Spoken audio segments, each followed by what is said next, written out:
Good afternoon, welcome back to another video. I am Nina and today we're talking about your self-value versus your dating value. So if you've been seeing a lot of content online about dating, you've probably come across a lot of value words being thrown out there. High value, low value, high value man, high value woman, low value man, low value woman. And it's really the buzzword right now. But people just kind of throw these terms around, I feel, without really getting into kind of the nuance of what value means in terms of dating. So I thought I'd go into that. I'm not going to go into high value, low value, and who's what. I think that's something that everybody can sort of discern for themselves to some level. And that's not this video. This video is basically explaining the difference between your personal value and your dating value. So as a person, as a woman, as a being, as a representation of life itself, you have immeasurable value that goes for everything and everyone in existence and otherwise, okay? We have immeasurable value. That is your self-value. You cannot measure it. You cannot say, I am more valuable than the next person because of A, B, and C. Your self-value is something that you cannot possibly measure. You can always improve it. You can always work on being more valuable. You can always work on being a better self, but the value part of it is pretty much unchangeable. You are a valuable human being, period. So when you hear your value in terms of dating, it's very important to keep these two ideas separate. You don't want to measure your self-value based on your dating value, and you don't want to measure your dating value based on your self-value.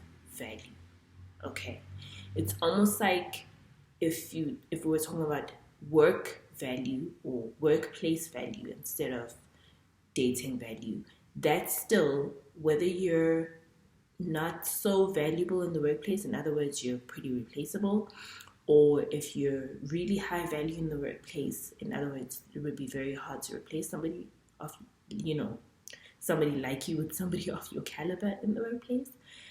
That doesn't automatically translate into you being more valuable. Your boss is more valuable to the company than you are, but your boss is not more valuable as a person than you are. Do you understand? So you're not just going to go into work and be like, well, I'm intrinsically valuable, so I'm not really going to put much effort into this. That's not how it works. So dating is the same. It's not yourself. It is an aspect of yourself, just like your work self is an aspect of yourself, right? So your dating value, that's what I want to talk about in this video real quickly. What does it mean? So you have to understand value from a perspective of the person who is, for all intents and purposes, I'm going to use the word consumes, okay? I know it's a little out there, but if you think about in the dating marketplace, okay, you and many other women like you looking for similar things that you are looking for in a partner, you are basically in competition, just like men are in competition for women, right? So if a bunch of men want a specific type of woman, her dating value is high versus the woman that a bunch of men are probably not really checking for or competing for, okay? Same as the other way around. There are some men that women will compete for, and those men are high value in the dating space, in the dating marketplace, but there are some men in the dating marketplace that women are not even trying to be seen by. Like, please don't look this way. Please don't even come at me, please. Okay. So that doesn't make any one of these men more or less valuable than the other. It doesn't make any one of these women more or less valuable than the other. It doesn't make men or women more valuable than each other. But in the dating marketplace, there is grading. So when you understand that, and it's not something that we necessarily talk about, you don't go out there and say, oh, I'm looking for, you know, a high value or a grade guy or whatever. But when you have your standards, that's basically the way that you grade your man. He has to have a job. He has to, be able to take me to nice places. He has to be able to, be emotionally available for me. Da da da da. So if you are one of those women that have a list of requirements, then you already understand that some men have the kind of value you are looking for and some men don't. And this is different for everybody. The value is different for everybody, okay? And you have to also understand that it works the other way around as well. Ladies, we can't delude ourselves into thinking that we are the only ones with standards. Men don't have standards. They may not call it standards because we think men are so shallow, but they actually do have standards, okay? They have certain requirements. And you have to tap into those requirements and measure yourself in the dating category against those standards. Are you bringing what the market is asking for? And if the answer is no, then you will understand why you have certain dating experiences. In fact, if you just look at your dating experiences, you'll kind of understand whether it's a yes or a no. Now, it doesn't mean that when you're a high value woman, everybody's rushing to do everything for you. We wish. But what it means is that if you position yourself as a high value woman in the dating, aspect, and you are really viewed as high value, by the market, when you are there, yeah, you won't necessarily have people flooding your inbox and stopping you everywhere because it's another territory altogether. But the people that do have the guts to approach you and the people that actually can back themselves up when they step to you are people that you could have never met on another level when your dating value was a little bit lower. You understand what I mean? So for example, when you are one of those women that men don't really remember, you don't really stand out from the crowd, he's just kind of not really super interested, but you're there, so you'll do, okay? It sounds really cruel, but we all know, and if we're honest with ourselves, we've all been in that position with somebody, okay? When you're there, the kind of treatment that you get, he's not going to take you to a really nice restaurant. He's not going to buy you gifts. He's not going to give you attention. He's not going to respect your space, your boundaries. He's not going to treat you like he's too scared to lose you, because he's not. Because he can find somebody just like you or even better than you like this in terms of dating value. Now, when you improve yourself, you start taking better care of yourself, you have better boundaries, you don't accept just anything, you are more attractive, you are more friendly, more feminine. That is automatically more attractive. That automatically increases your marketplace value. If you don't believe me, look at everything from fairy tales, Cinderella, to romantic comedies, where the woman, when she's ordinary and blah and replaceable, the guy doesn't pay her any attention. The prince doesn't even know of her. He may have bumped into her 100 times. He doesn't even know her. But as soon as she has her little makeover, she upgrades her look, she starts looking like a brand new woman. She's got a new lease on life. Suddenly the prince doesn't want anybody else. He's turning the whole kingdom upside down with this one glass slipper looking for this one girl. Suddenly the guy in the, movie notices the woman, starts treating her better, and now he can't stand to see her getting attention from other guys. So get a hint and a clue. That's how it works.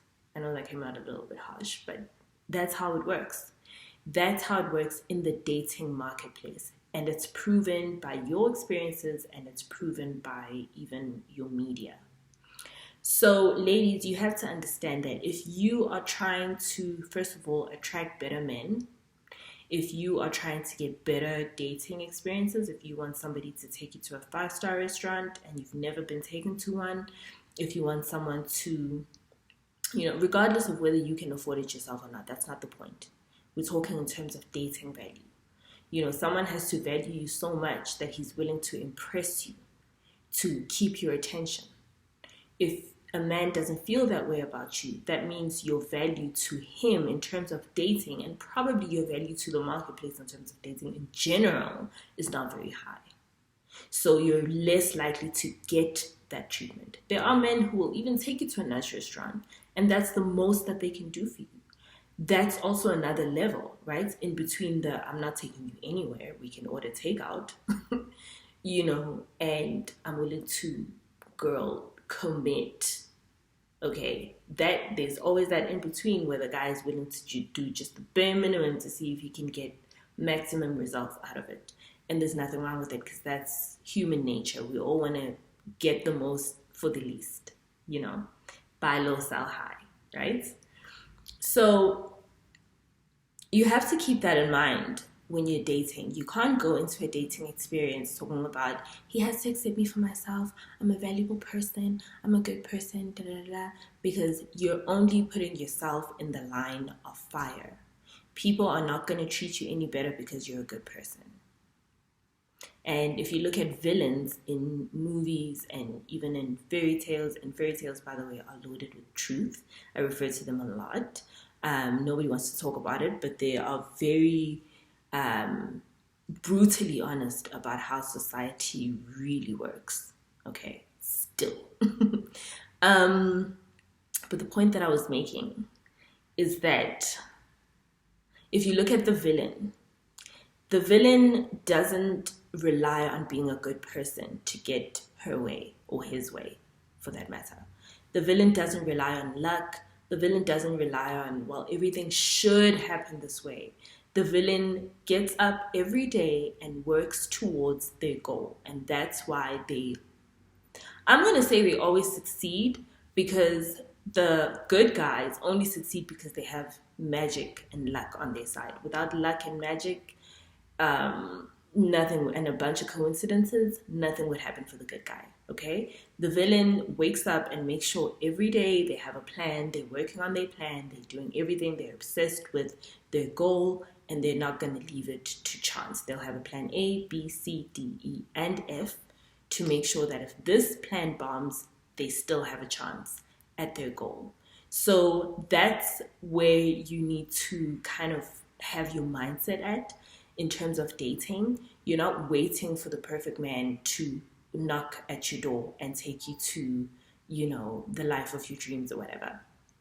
You're actively putting yourself in a place where you are more valuable. Think about it, even at work. At work, you're not just like, oh, I'm a good person, I should get a promotion. No, you go, you study, you upskill yourself, you make yourself more valuable, you put in more hours than everybody else, you put yourself out there, you get yourself exposed, you network, you make friends inside, you make friends in high places, you start becoming an influential person so that, you can build that background so that by the time you actually gun for the promotion, you've got all of this talking for you already. And if they don't appreciate you, you've got all of this to take to the next company that's going to look at you with more value than when you came into this company. It's the same with dating. You can't just rely on being a good person, because then everybody should just get everybody else anyway. Even a bad person who treats other people badly has a lot of intrinsic value because they are a being, right? So you could end up with a bad person who has value, but in dating terms is bad news, right? We've all been there. And you don't want to put yourself in that position unnecessarily just because you don't want to work on making yourself more valuable in the dating arena and seeing what options open up for you. So that's the word I came to deliver today. I hope it makes sense. I hope it resonates. Let me know in the comments down below if it does. Share the video if you think it would be valuable to somebody else. And I just want to say thank you so much for everybody that comments and reacts and shares these videos, not only because I enjoy making them so much and I enjoy the fact that you also find value in them, but you never know who else might see it that might actually need to hear some of these things. So there we go. Have a great day. Stay safe. And I'll see you in the next one. Bye.